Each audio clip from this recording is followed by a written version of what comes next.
قیامت کا دن جو ہے وہ نیک لوگوں کو جزا کا دن ہوگا اور برے لوگوں کو سزا کا دن ہوگا۔ تو عام طور پر لوگوں کا یہ فلسفہ ہے کہ چونکہ اللہ تعالیٰ بہت رحمان اور رحیم ہے، تو چنانچہ قیامت کے دن وہ سب کو معاف کر دے گا اور سب کو جنت میں بھیج دے گا۔ میں نے کہا کہ یہ بات سننے میں تو بہت اچھی لگتی ہے، لیکن قرآن مجید اس بات کو تسلیم نہیں کرتا۔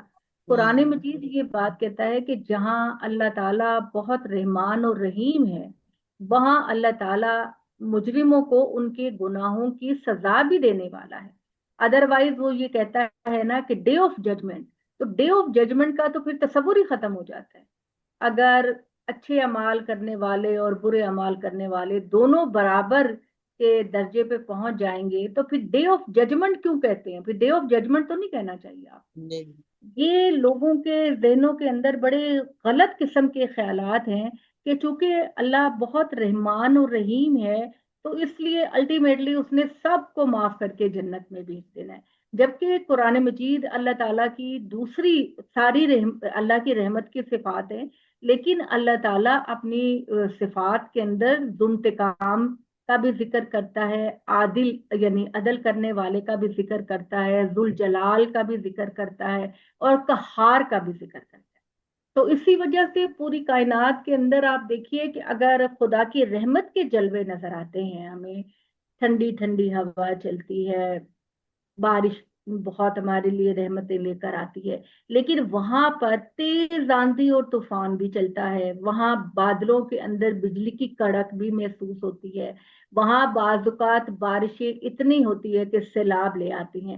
تو اس کا مطلب ہے کہ خدا تعالیٰ جہاں بہت رحمان اور رحیم ہے، فضل کرنے والا ہے، وہاں مجرموں کے لیے وہ سخت قہار بھی ہے، وہ ذو انتقام بھی ہے، کیونکہ اس کی صفات کے اندر عدل کرنا بھی ہے۔ اللہ تعالیٰ کہتے ہیں افنجعل المجرمین کالمسلمین یا افنجعل المسلمین کالمجرمین، کیا ہم مسلمانوں کو مجرموں کی طرح کر دیں گے؟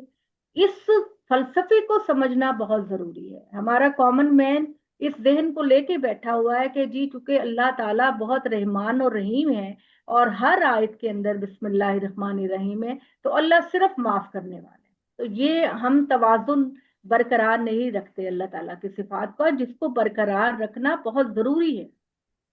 وہ یہ کہتا ہے کہ جب کوئی بندہ غلطی کرنے کے بعد مجھ سے معافی مانگتا ہے، میری طرف رجوع کرتا ہے، تو میں اس کو معاف کرنے والا ہوں، میں رحمان ہوں، میں رحیم ہوں۔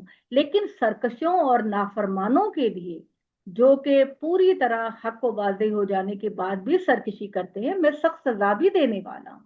ان دونوں چیزوں کے ساتھ اللہ کے قانون کو سمجھنا بہت ضروری ہے میری بہنوں۔